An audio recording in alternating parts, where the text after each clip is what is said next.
9월 둘째 주일입니다. 지난 한 주간도 하나님의 은혜 가운데 건강하게 그리고 평안하게 지내셨는지요? 9월 둘째 주 그리고 다음 주 이제 셋째 주 또 추석 명절 연휴도 계속 있죠. 아무튼 이 9월 쉬는 날도 많고 그리고 또 뭐 일할 수 있는 날이 뭐 없다고 해서 그렇게 또 좋다고 해야 되죠. 예. 아무튼 뭐 일을 하든 또는 쉬든 우리 한 가지 늘 명심하면서 살아가셔야 될 것은 우리 지난 시간에 말씀드린 대로 하나님을 배우는 거, 마스터링 하는 거, 그리고 또 그 말씀을 함께 나누는 거, 그리고 또 후대에 잘 핸딩다운 물려주는 거, 이거 우리들 명심하고 잊지 말고 살아간다면은 뭐 쉬는 날이 많든 그리고 또 일하는 날이 많든 뭐가 그렇게 중요하겠습니까? 그 모든 날들을 하나님과 함께 더불어서 그렇게 살아간다면은 의미 있는 날들이 될 것입니다. 우리 지난 시간에 이어서 계속해서 다니엘 말씀 오늘도 보도록 하겠습니다. 말씀 보기 전에요, 제가 몇 주 전에 이런 기사를 읽었습니다. 김현철 교수라는 분이 계십니다.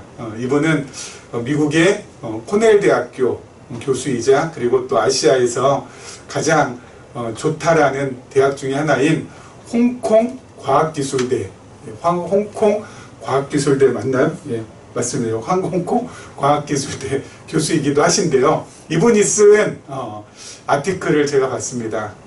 눈길을 끈 것은 바로 뭐냐면요, 이 김현철 교수님이라는 분은 1996년에 의과대학에 입학을 하셨습니다. 그러니까 의사이자 또 경제학과 교수이기도 해요. 그 1996년에 의과대학에 입학을 했는데 이분의 글에 의하면은 그야말로 문 닫고 학교에 들어갔다고 합니다.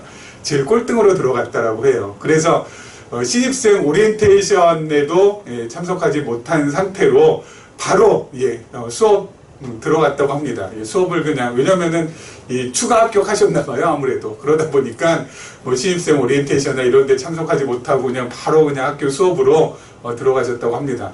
의과대학 6년 마칠 즈음에 왜 이렇게 가난하고 그리고 또 돈이 많지 않은 사람들은 이 병에 많이 걸리는가, 뭐 이 질문이 또 이 화두가 돼가지고, 물론 이제 의사 면허 전부 다 이제 다 따셨겠죠. 그리고 나서 전공을 바꿉니다. 경제학으로. 그래서 이 경제학 석사 과정 마치시고 미국으로 박사하기 위해서 유학을 가십니다. 미국에서도 참 좋다라고 하는 엄청 좋은 그런 대학, 콜롬비아 대학, 경제학과 박사 과정에 진학을 하시는데, 콜롬비아 대학은요, 학부 성적을 되게 중요시 여긴대요. 그래서 학부 성적이 4.0 이상 돼야지만 겨우 이렇게 입학을 할 수 있는 박사 과정에 그러한 학교라고 합니다. 그러니까 4.0이면 거의 뭐 4년 내내 A학점 정도는 돼야지 입학이 가능하잖아요. 근데 이분이 그렇게 의과대학 다닐 때 좋은 성적을 거두지 못했다고 합니다. 그래서 자기가 참 이것 때문에 되게 난감하게 하고 있는데, 하필 또 바로 그때 콜롬비아 대학에 이 입학을 담당하는 분이 한국인 교수님이셨대요.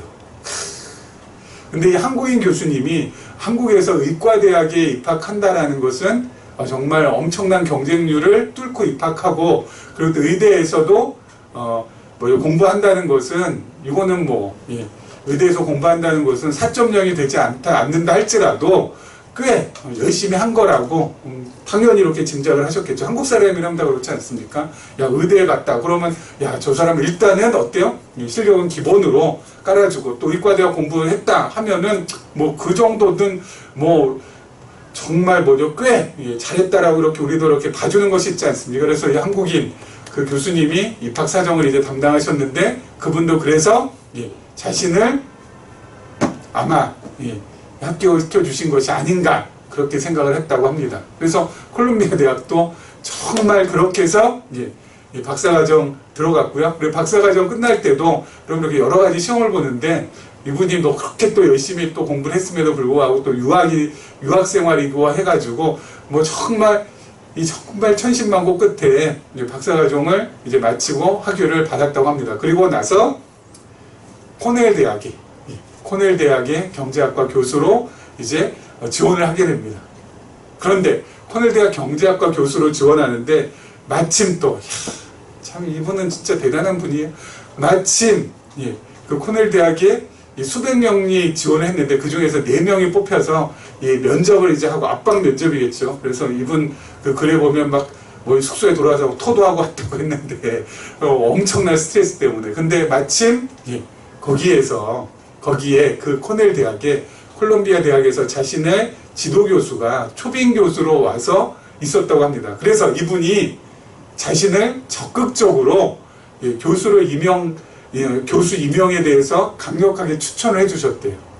그래서 그 덕분에 코넬 대학의 경제학과의 교수로 임용이 돼서 이제 경제학과에서 교수 활동을 하게 됐다고 합니다. 그리고 이번에 또 정말 또 좋은 기회가 되어서 용콩 과학기술대학에 이제 이렇게 이 교수직을 이제 옮기게 됐다고 하면서 이렇게 쭉 적는데, 그분이 하시는 말씀이 요즘 바로 뭐냐면은 자기가 이렇게 많은 사람들한테 좀 존경받는, 그렇죠, 존경받죠. 코넬 대학이 아이비리그 대학 중에 하나입니다.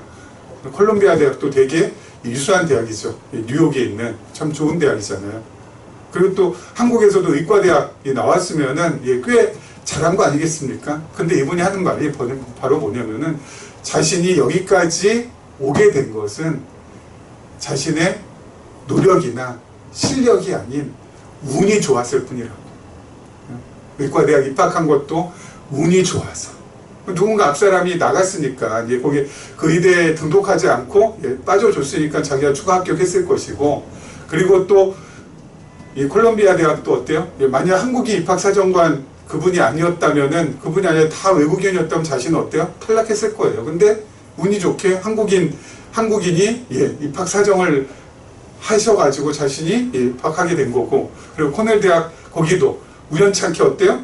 자신의 지도 교수가 그 대학 초빙 교수로 와가지고 자신을 그렇게 강력하게 추천하니까 코넬 대학에서 교수로 받아준 거 아니겠습니까? 그러면서 자신이 지금까지 살아온 것은 실력, 노력보다는 운이 좋았다 라고 합니다. 그러면서 이분이 하시는 말씀이요, 우리들도 그렇다고요. 이 세상, 이 지구에 사는 사람들이 어디서 태어나는가, 어느 나라에서 태어나는가에 따라서 자신의 소득의 50%가 결정이 된대요. 평생 자기가 버는 소득의 50%가 어느 나라에서 태어나느냐에 따라서 결정이 된다고. 선진국에 태어나냐, 또는 신흥국에서 태어나느냐, 개발도상국에 태어나느냐, 후진국에서 태어나느냐. 근데 어디서 태어나는 것, 이것은 노력이나 실력이 아니잖아요. 운이잖아요, 운. 세상 사람들 말로는 운이잖아요. 그게 50% 결정한다. 또 어떤 부모를 만나서 태어나는가에 따라서 교육을 잘 받을 수 있는 기간의 44.3%가 결정된답니다. 내가 교육받은 그 기간 중에 43.3%는 부모 때문에 그 44.3%의 기간이 나에게 주어진 거였어요. 그리고 소득 역시 어떤 부모를 만나느냐에 따라서 32.4%가 결정이 된답니다. 그러니까 어떤 부모를 만나느냐, 어디서 태어나느냐, 이게 전부 다 뭐예요? 결정적으로 큰 운이라는 거죠. 내가 어느 부모에서 태어날지 우리가 선택해서 태어나는 게 아니잖아요. 어느 나라에서 태어날지 선택해서 태어나는 게 아니잖아요. 게다가 건강도 운이라고 합니다. 건강도. 왜냐면요, 암 발생하는 데에 있어서 80%가 우연적인 요소라고요. 다시 말씀드려서 80% 내가 암이 걸렸다. 그러면 그 암 걸린 것을 80%는 모른다는 거예요. 왜 걸렸는지. 모든 것이 전부 다. 이번이 왜 이렇게 운 그렇게 따지느냐 봤더니 사회 지도층, 이 나라의 정책을 결정하거나 또는 많은 사람들의 삶에 영향을 끼치는 이 사회 지도층 대다수의 사람들이 좀 이런 것을 좀 알았으면 좋겠다라는 거예요. 뭐요? 자신이 거기까지 그 자리까지 가게 된 것은 본인의 실력이나 본인의 노력이나 자신이 뭐 다른 사람보다 뭐 엄청나게 특출한 것이 있어서 간 게 아니라 대부분 다 뭐예요? 운에 의했다라는 거, 운에 의한 것이었다라는 것만 좀 알아도 예, 겸손해지고 그리고 예, 복지 정책이나 여러 가지 정책들을 세우는 데 있어서도 예, 함부로 세우지 않고 예, 정말 겸손한 자세로 세울 수 있다면은 아마 이 나라가 이 사회가 더 좋아지지 않겠느냐라는 그런 바람이 있어서 예, 이런 글을 쓰게 됐다라고 하더라고요. 여러분, 우리들은 뭐, 예, 두말하면 잔소리죠. 두말하면 잔소리죠. 여러분, 그 김현철 교수님이란 분은 예, 운이라고 했지만 우리는 뭐예요? 성경에서는 그것을 하나님의 뜻, 하나님의 섭리라고 하지 않습니까? 우리가 여기까지 오게 된 것은 전부 다 뭐야? 100% 하나님의 뜻, 하나님의 섭리라는 거. 우리가 대한민국 땅에서 태어난 거 참 감사한 거죠. 우리나라가 제가 태어날 때만 하더라도 60년대 후반만 하더라도 뭐 후진국이었는데 지금은 이제 선진국 됐으니까 너무너무 감사한 거죠. 그리고 어떤 부모에게 태어났느냐, 이것도 참 감사한 거죠. 이것도 참 감사한 거죠. 좋은 부모 밑에서 태어나서 교육받을 수 있었고 그리고 여태까지 살아올 수 있었으니까요. 모든 것 전부 다 하나님의 뜻 가운데서 이루어진 것, 이거 전부 다 뭐예요? 감사한 것이고, 그렇기 때문에 늘 우리는 기본이 겸손할 수밖에 없는 거예요. 왜요? 내 노력이 1도 안 들어갔거든요.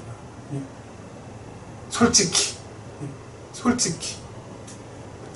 전적으로 하나님의 은혜고 하나님의 뜻이고 하나님의 섭리지 1도 안 들어갔거든요. 그렇기 때문에 늘 겸손할 수밖에 없는 거죠. 늘 어때요? 하나님 앞에서 하나님 그렇습니다. 많은 사람들 앞에서 그렇습니다. 배려해주고 그럴 수밖에 없는 거죠.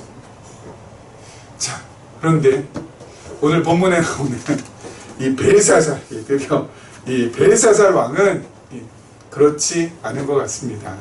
자, 오늘 본문에 나타나는 우리 이제 다니엘 5장이죠. 다니엘 5장은 바벨론 제국의 이제 멸망, 그 안에 이 바벨론 제국 이 멸망에 대해서 우리가 지금 오늘 함께 말씀을 나눌 텐데, 그 바벨론 제국 마지막 왕 누구요? 벨사살 왕. 어떤가 우리가 한번 살펴보면서 지난 시간에 말씀드렸죠. 바벨론 제국이 망한다, 바벨론 제국이 멸망한다. 이것은 그냥 역사적으로 그래 바벨론 제국이 한 87년 동안 그래 잘 먹고 잘 살다가 망했다, 요렇게만 생각하지 말라고 했습니다. 그러면 무엇이라고요? 우리의 삶과 연결되어서 어떻게 해요? 바벨론 제국을 하나님께서 멸하신다는 것은 내 안에 있는 모든 죄된 습성들, 정말 육신의 정욕들, 나의 옛 구습, 나의 옛 사람들 하나님께서 멸해 주신다라는 것이고, 그리고 이 세상 나라와 이 세상의 모든 권세 멸하시고 새 하늘과 새 땅을 하나님께서 베풀어 주셔서 우리로 하여금 왕노릇하게 하신다라는 것. 그래서 이 두 가지 소망을 안고 살아갈 수밖에 없는 것이 바로 우리의 삶이라는 것. 우리 지난 시간에 말씀드렸죠. 자, 보도록 하겠습니다. 5절 말씀입니다. 그때에 사람의 손가락들이 나타나서 왕궁 촛대 맞은편 석회벽에 글자를 쓰는데 왕이 그 글자 쓰는 손가락을 본지라. 이에 왕의 즐기던 얼굴빛이 변하고 그 생각이 번민하여 널쩍다리 마디가 녹는 듯하고 그의 무릎이 서로 부딪힌지라.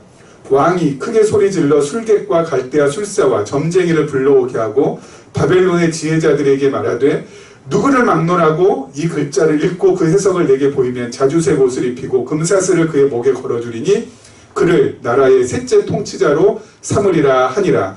그때에 왕의 지혜자가 다 들어왔으나 능히 그 글자를 읽지 못하며 그 해석을 왕께 알려주지 못하는지라. 그러므로 벨사살 왕이 크게 번민하여 그의 얼굴빛이 변하였고 귀족들도 다 놀라니라.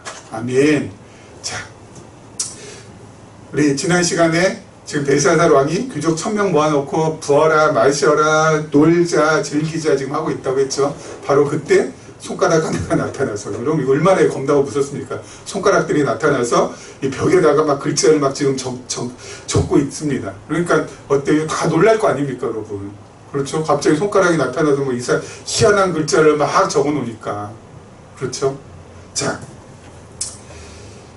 특별히 우리 지난 시간에 이 벨사살 왕이 잔치할 때 어땠어요? 예, 그냥 잔치만 한 것이 아니라 예루살렘 성전에 있는 모든 금그릇들 다 갖고 와가지고 어때요? 거기에다가 부어라 마셔라 하면서 전부 다 흥겹게 성전의 기명들을 가지고 그렇게 성전의 그릇들을 어떻게 보면은 조롱감으로 자신의 쾌락의 도구로 그렇게 사용했다고 하지 않았습니까? 자, 여러분 이것은 성전이 회파되고 그리고 이방 사람들에게 어때요? 조롱거리로 전락했다라는 것은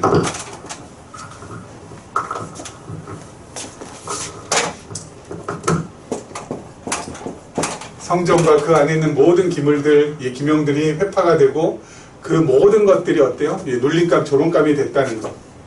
이것을 이렇게 됐다는 것은 바로 무엇을 예표합니까? 이 땅에 장차 오실 그리스도 메시아가 어때요? 무너지시고 그리고 조롱당하시고 그리고 놀림감 되신다는 거잖아요.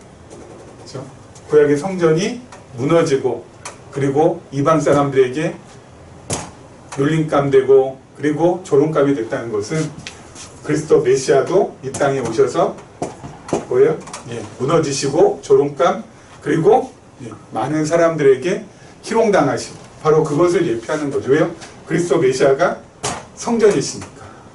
구약의 성전은 신약의 그리스도 메시아를 예표하는 거니까. 그렇죠? 여러분 잊지 마셔야 됩니다. 그렇죠? 그래서 성전이 무너졌다는 것, 그리스도가 무너지신다는 것, 죽으신다는 것. 그리고 이 성전이 다시 어때요? 솔로몬 성전은 무너지고 다시 이 수르바벨 성전이 다시 회복이 되지 않습니까? 새로 지어지지 않습니까? 그건 예수님께서 어때요? 죽으셨다가 다시 부활하신다라는 거죠. 그렇죠? 그래서 지금은 이제 건물로 된 성전이 있어요? 없어요? 없습니다. 하나님께서 혹시라도 건물로 된 성전을 사람들이 우상시하고 거기에서 또 희한한 짓 할까봐 하나님께서 AD 70년에 로마의 티투스 장군, 디도 장군에 의해서 예루살렘이 회파될 때 성전을 갖다가 돌 위에 돌 하나도 남김없이 완전히 무너뜨리시고 그 이후 2000년 넘게 다시 예루살렘에서는 성전이 세워지지 않도록 하나님께서 꽉 막아 놓으셨습니다. 이제 눈에 보이는 성전은 없어요. 눈에 보이지 아니하시는 성전이신 예수 그리스도밖에 없습니다. 그래서 여러분 눈에 보이지 않는 성전이신 예수 그리스도가 우리에게 참 중요합니다. 왜요? 우리가 죄를 지을 때마다 그렇죠? 우리가 죄를 짓게 되면 은 어떻게 해요? 성전으로 가야죠. 구약에 있는 백성들처럼. 구약에 있는 백성들도 죄 지으면 성전 가잖아요. 성전에 가서 무엇을 합니까? 제사장을 만나야죠. 그리고 제물을 드려야죠. 근데 성전 되시고 제사장 되시고 제물 되신 이 분이 바로 누구예요? 예수 그리스도. 한 분이 완벽하게 이 모든 것들 어때요? 다 짊어지셨죠. 그래서 우리가 죄를 지을 때마다 우리는 어떻게 해요? 성전 되시고 제사장 되시고 제물 되신 예수 그리스도 앞에 달려가는 거예요. 그리스도 앞에 가는 거예요. 그래서 그 앞에서 나의 죄를 고하고 그리고 그 고한 죄를 어때요? 사함 받는 거예요. 그것이 매 순간순간 매일매일 어때요? 계속 될 수밖에 없는 거예요. 왜? 우리는 이 죄를 갖다가 짓지 않고는 살아갈 수 없는 인생이니까. 그래서 매일 그리스도의 십자가 앞으로 갈 수밖에 없는 거예요. 늘 십자가 가까이 십자가에 달리신 예수 그리스도께 갈 수밖에 없는 거예요. 그분이 바로 성전이시고 그분이 바로 제사장이시고 그분이 바로 제물이시기 때문에 그분에게 가서 거기에서 우리의 모든 죄짐을 풀어놓는 거예요. 그래야 우리가 어때요? 십자가의 은혜, 그리스도의 은혜를 마음에 담을 수 있는 것이고 그리고 다시 한번 새로워질 수 있는 것이고 새롭게 된 인생이 새로운 삶을 또 살아갈 수 있는 것이니까요. 그렇죠? 잊지 마시고 매 순간순간. 그래서 그리스도의 십자가는 우리의 평생에 늘 기억해야 되고 늘 가야 되고 그 십자가의 은혜를 늘 체험해야 되는 우리의 삶이 될 수밖에 없다라는 것을 여러분 좀 알아두시기를 부탁을 드리겠습니다. 자, 그리고요. 예, 오늘 이 본문 다시 돌아가서 자 보겠습니다. 자, 열심히 이렇게 썼는데 이거 뭐야? 알아먹질 모릅니다. 왕이 크게 소리질러 7절에 술객과 갈대와 술사와 점쟁이도 불러오게 그 말씀드렸죠. 바벨론의 이 엘리트들 다 불러오게 했습니다. 근데 어때요? 8절에 보니까 그때 왕의 지혜자가 다 들어왔으나 능히 그 글자를 읽지 못하며 그 해석을 왕께 알려주지 못하는지라. 이게 진짜 미치고 환장하고 팔짝 뛸 일이죠. 읽지를 못하고 손가락에 글 썼는데 읽지 못하고 해석을 못해요. 해석을 못해요. 예? 여러분 해석을 못하면은 해석을 못하면 뭐예요? 바보 멍청이가 되는 거예요. 다른 게 바보 멍청이 아니라 바보 멍청이가 되는 거예요. 제가 오래전에 미국에 이 세미나를 갔습니다. 영어의 이응도 잘 모르는 제가 미국 교회에서 뭐 세미나가 있다고 해서 교회에서 출장을 보내줬어요. 아무것도 모르잖아요. 차라리 영어 잘하는 후배를 보냈으면 좋았을 텐데 그때는 또 욕심이 너무 많아가지고 내가 직접 가르쳐 해서 갔습니다. 캠코더 하나 달랑 들고. 그래서 앞에 세미나를 갔다가 녹화하는 수밖에 없어요. 그래서 나중에 와가지고 영어 잘하시는 분한테 그거 보여주면서 이게 내용이 뭐냐는지 나중에 물어보려고. 그런데 여러분 녹화하는 내내 너무너무 힘들었어요. 왜 힘들었는지 아세요? 졸려서. 알아들을 수 없으니까 1시간 반 계속 세미나 세션 1, 세션 2 계속 진행되는데 알아들을 수는 없는데 막 여기 같이 모여있는 미국 사람들은 뭐 웃기도 하고 울기도 하고 뭐 이러는데 계속 조는 거야. 예? 어젯밤에 그렇게 잠을 잘 잤는데도 계속 조는 거야. 그야말로 바보 멍청인 거죠. 바보 멍청. 여러분 여기에 있는 이 바벨론의 요 지혜자들만 그리고 바벨론의 이 벨사살 왕만 바보 멍청이겠습니까? 삶의 해석이 안 돼도 뭐예요? 바보 멍청이가 되는 거죠. 제일 중요한 게 우리의 삶의 해석이 돼야 되잖아요. 삶이. 근데 삶이 해석이 안 되는 가운데 삶을 살아간다는 거 그야말로 바보 멍청인 거예요. 우리는 어디서 왔고 그리고 어디로 가는지 이 땅에 살면서 왜 이렇게 고통은 많은지 왜 이렇게 힘들어야 하는지 왜 이렇게 슬픈 일을 당해야 되는지 그리고 죽는 것은 무엇인지 그리고 죽음 다음에는 무엇이 있는지 이게 삶에 대한 해석 아니겠어요? 근데 이런 해석을 이 세상에 정말 공부 많이 했다라고 정말 지혜롭다고 하는 현자들이 지식인들이 이야기해 주나요? 해석을 못 해줘요. 어디서부터 왔고 어디로 가는지 왜 우리의 삶은 이렇게 고통스러운지 왜 우리는 이런 삶을 살아야 하는지 내가 왜 살아야 되는지 이 근본적인 질문에 대한 답 해주질 못한다니까요. 그래서 늘 힘들어하고 어려워하고 해석이 안 된 상태로 사니까 그냥 바보 멍청이로 그냥 살아가는 거예요. 평생. 그 해석을 갖다 모르는 상태로 살아간다는 것은 그냥 바보 멍청. 제가 미국에 가서 세미나 현장에 있을 땐 뭐예요? 바보 멍청이였어요. 정말 100%. 알아들을 수가 없으니까. 해석이 안 되니까. 벨사살 왕 손가락에 나타나는 글자에 썼어요. 읽을 줄 몰라요. 해석이 안 돼요. 거기에 있는 무수히 많은 지혜자들 다 뭐예요? 바보 멍청이에요. 지금 이 땅에서 살아가는 사람들 가운데 자신의 삶에 대해서 해석할 줄 모르는 사람들, 내가 왜 이런지, 내가 왜 이렇게 살아야 되는지, 나에게 왜 이런 일이 일어났는지 모르는 사람들 전부 다 뭐예요? 바보 멍청이라니까요. 그런데 너무너무 감사하게도, 너무너무 다행스럽게도 우리가 하나님을 알게 되고, 그리고 성경을 알게 되어서 이제 더 이상 바보 멍청이로 살아가지 않게 되었어요. 그런 의미에서 성경은 정말 뭐예요? 복음 중에 복음이죠. 복음 중에 복음이죠. 여러분, 삶에 대한 해석이 되기 위해서 가장 기본적이고 가장 중요하고 가장 기초적인 것이 있습니다. 바로 뭐냐면요, 우리 삶이 해석이 되기 위해서 가장 중요하고 가장 기본이고 가장 기초적이고, 그것이 바로 하나님의 존재가 증명이 돼야 되는 거죠. 신존재 증명이라는 거죠.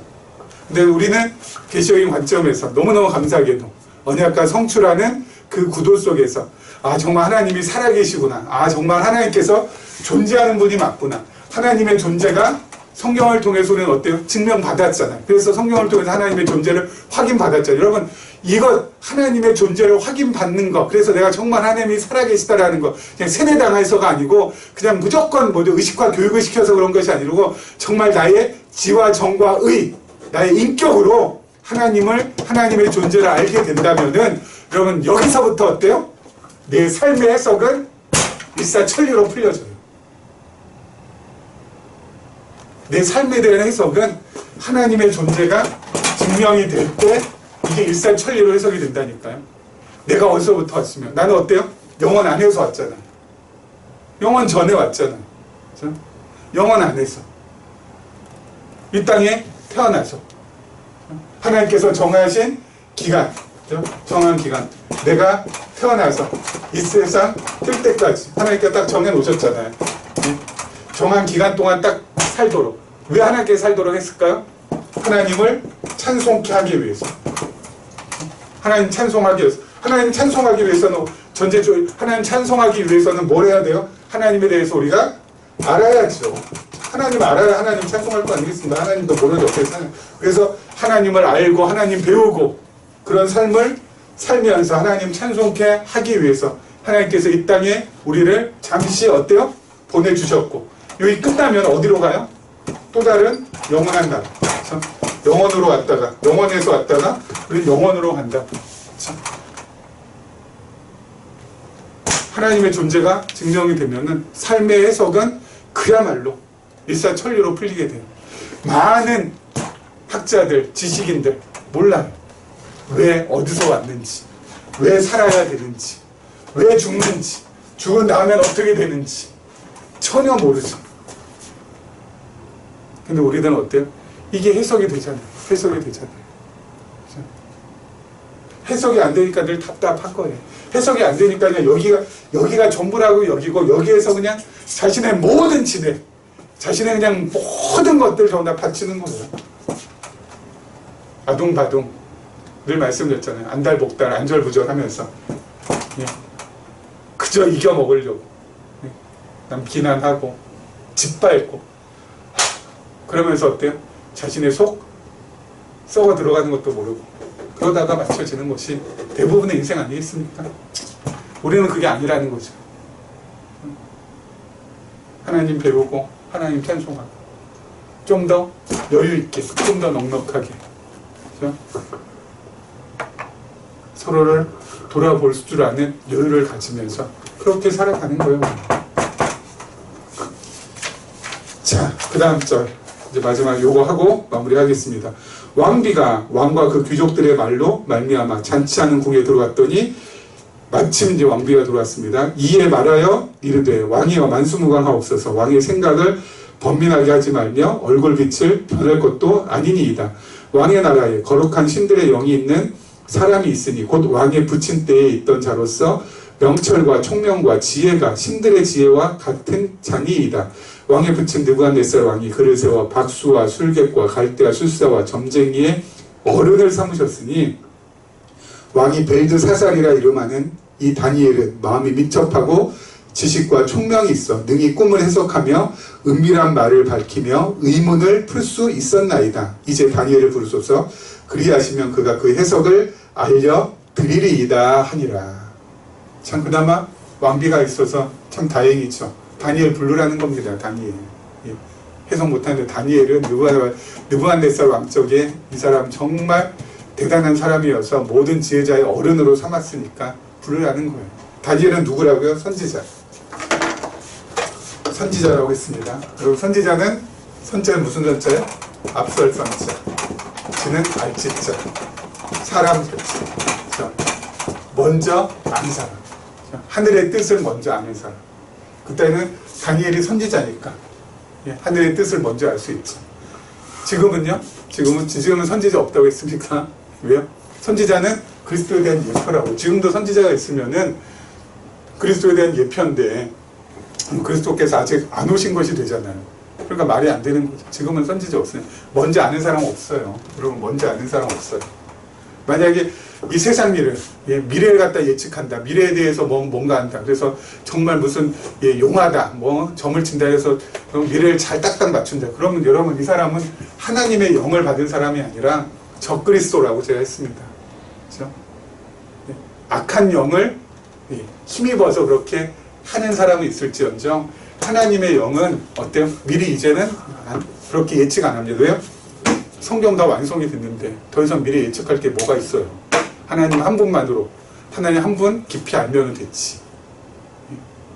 그래서 이제 더 이상 선지자는 존재하지 않는다고. 자, 그런데요, 이 구약시대 때는 이렇게 다니엘 같은 선지자가 있었지만은 이제 신약시대 때는 다니엘보다 훨씬 더 탁월하고 우월한 참 선지자이신 예수 그리스도께서 오셔서 어떻게 해요? 해석을 해주셨잖아요. 특별히 마태복음에 보면은 무엇에 대해서 해석을 해주셨습니까? 율법에 대해서. 요건 오늘 요거 짚고 넘어갈게요. 자, 마태복음에 보면은 예수님께서 참 선지자로 오셔서 율법에 대해서 해석을 해주셨습니다. 여태까지 율법은 대부분 율법은 전부 다 지키는 거라고 했어요. 전부 다 지켜야 된다. 율법 지켜라. 이 법을 지켜라. 그랬어요. 근데 예수님께서는 뭐야? 율법을 어떻게 해석해 주셨어요? 한마디로 하면은 율법은 지키는 것이 아니라 죄를 깨닫는 거. 깨닫는 도구라는 거예요. 율법을 통해서 내 죄를 깨닫는 거울이라는 거. 율법 지키는 거야. 너는 지킬 수도 없다. 아무리 지키려고 해봤자 지킬 수 없다 해서 율법 지킬 수 없도록 해놓으셨잖아요. 어떻게 해요? 과거에는 간음만, 직접 현장에서 간음하는 것이 어때요? 간음죄였지만 이제는 마음의 음욕을 품는 것으로도 이미 간음하였느니라. 음욕을 품는 것. 여러분, 밖으로 드러나는 행동은 꾹 참고 안 할 수 있지만 우리 속에서 일어난 이 마음은 마음은 우리가 막 스스로 힘으로 갖다 누른다고 이게 마음이 눌러집니까? 안 돼요. 남의 것 도적질하는 것, 직접 실행하지 않는 것으로만 옛날에는 도적질하지 않는 것으로 여겼는데 이제는 탐심을 품는 것으로도 이건 도둑질하는 거예요. 전에는 직접 어때요? 저 사람 때리고 해코지해야 실행을 해야지 미워하는 거였는데 이제는 마음속에서 그 사람을 향해서 미움만 생겨도 이미 살인한 거라고. 이거 지킬 사람이 없어요. 이걸 어떻게 지켜요? 그래서 음욕이 일어날 때, 탐심이 일어날 때, 그리고 미워하는 마음이 일어날 때마다 죄를 깨달으라는 거예요. 죄를 깨달으라는 거.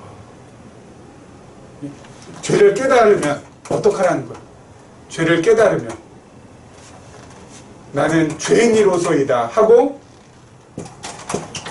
예수 그리스도 앞으로 나아가라는 거예요. 오라는 거예요.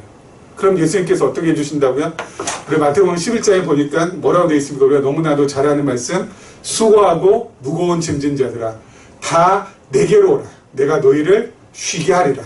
나는 마음이 온유하고 겸손하니 나의 멍에를 메고 내게 배우라. 그리하면 너희 마음이 쉼을 얻으리니 이는 내 멍에는 쉽고 내 짐은 가벼움이라 하시니라. 예수님께 수고하고 무거운 짐진 자들아 다 내게로 내 깨달은 율법 지킬 수 없습니다. 나는 정말 죄인이로소이다. 난 정말 죄인입니다. 라고 하는 사람들, 수고하고 무거운 짐진 너희들 다 오라고. 그러면은 내가 너희들 쉬게 하겠다. 예? 쉬게 하겠다. 쉼 얻는다고. 여러분 예수님께 가면은 어때요? 그리스도의 은혜, 십자가 은혜 베풀어 주셔서 우리가 마음 가운데 쉼을 얻게 돼요. 여러분 마음 가운데 쉼을 얻게 되면은 마음에 뭐가 깃들어요? 평안이 깃들고, 평안이 깃든 사람은 어때요? 행복할 수밖에 없고, 행복한 사람은 누군가를 사랑할 수밖에 없다고. 그리스도께 가면은 마음에 쉼을 얻으면 그 자체가 어때요? 평안하죠. 그럼 이 사람 행복하죠. 그 행복이 사랑으로 표출되죠. 사랑은 율법의 뭐라고요? 완성이라고. 우리는 율법을 지키는 사람이 아니라 율법을 완성하는 사람이라고. 율법을 완성하는 것은 지키는 것보다 훨씬 더 뭐야? 예, 탁월한 거고 훨씬 더 대단한 경지에 이르는 거예요. 지켜야지 지키는 거 그거는 아니라고요. 완성하는 사람. 사랑은 율법의 완성이라고. 이렇게 되는 게 결과적으로 이게 이렇게 돌아가야지 지키라고 해서 한번 해라고 해서 이거 아니라고요. 여러분 유대교, 이슬람교, 기독교 공통점이 하나 있어요. 뭐요? 율법에 대한 해석이 다 똑같아. 뭐요? 다 지키라는 거. 다 지키라는 거. 유대교는 이방인들을 개나 돼지 취급합니다. 그래서 팔레스타인과 계속 지금도 어때요?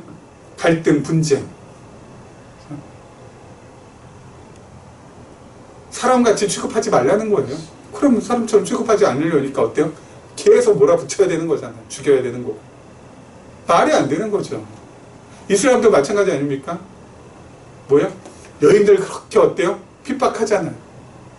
여인들 그냥 여자들 갖다 꼼짝달싹 못하게 그냥 꽉꽉 묶어 놓잖아요. 지켜야 되니까. 뭐 지하드, 성전이라고 해가지고 어때요? 자살폭탄 하는 거. 그냥 뛰어들어서 그냥 스스로가 폭탄 안고 그냥 거기에 터뜨리는 거. 성전에서 그렇게 뭐예요? 하라는 거 아니겠어요? 해야 된다. 지키라는 거예요. 예? 성전, 뭡니까? 이슬람의 이 법을 지키라는 거예요. 기독교도 마찬가지죠. 뭐예요? 기독교는 교회 리더십에 반하는 것은 다 뭐예요? 사탄이고, 다 마귀. 그래서, 이거는 뭐, 개신교나 천주교나 똑같죠. 과거에 종교개혁할 때, 마틴 루터, 이단자 취급했습니다. 왜요? 교황의 권위에 도전했기 때문에. 개신교 안에서도 어때요? 교회에 지금 리더십에 도전하면은 다 어때요? 마귀 취급하고 사탄 취급하고. 다 무엇 때문에? 지켜야 돼. 대적하는 자는 전부 다 멸해야 되니까. 멸하라고 돼 있으니까. 말도 안 되는 거잖아요. 예? 말도 안 되는 거잖아요. 오죽했으면. 과거에 누굽니까? 갑자기 그 비틀즈의 존 레논이라는 이 아주 유명한 가수가 이매진이라는 노래 부르면서 어떤 세상을 꿈꿔요? 종교 없는 세상. 왜요? 종교 때문에 너무 사람들이 고통받으니까. 아휴, 저는 이매진 그 노래 들을 때마다 좀 마음이 좀 뭐예요? 먹먹해요. 야, 종교 없는 세상을 상상해 보라고. 너무 좋지 않겠냐고. 왜? 그동안 종교가 너무 사람들 힘들게 하고 고달프게 하고 어렵게 했으니까. 왜요? 율법에 대한 해석 때문에. 다 지켜야 되니까. 열심히 지켜야 어때요? 이슬람교 그 율법을 열심히 지켜야 이슬람 거기에서 가장 뭐야? 이제 탁월한 사람이 되고, 유대인들 가운데 탁월한 사람 되고, 기독교인 가운데 제일 탁월한 사람 되니까. 말도 안 되죠, 이거는. 예? 답답합니다, 정말. 율법은 지키는 게 아니라 예수님께서 율법은 다 지켜주셨고요. 이제는 우리는 뭐예요? 율법을 통해서 죄를 깨닫고 이제 어때요? 그리스도 앞으로 나아간다. 수고하고 무거운 짐진 자 예, 이 율법 앞에서 죄인된 우리 죄인들 모두 나오라고. 그럼 가면 어때요? 쉼 없게 해주겠다. 예, 편히 쉬게 해주겠다. 그래서 매일 가는 거예요. 그냥. 매일 가는 거예요. 매 순간순간 가는 거예요. 그러면서 쉼 없고 평안 없고 행복해져서 사랑하게 되어서 정말 율법을 지키는 삶이 아닌 완성하는 삶. 훨씬 더 어때요? 차원이 다른 그러한 멋진 삶을 우리가 살 수 있도록 해주신다고요. 그럼 다음 주 추석 명절 연휴입니다. 하나님의 은혜 가운데 정말 알뜰하고 그리고 즐겁게 보내시고요. 그렇게 알뜰하고 즐겁게 보내시면서도 순간순간마다 예수 그리스도의 십자가 기억해 주셨으면 좋겠고 또 그 예수 그리스도를 보내신 하나님의 사랑을 기억해 주셨으면 좋겠습니다. 이러한 은혜가 우리 모두에게 임하길 주님의 이름으로 축원합니다.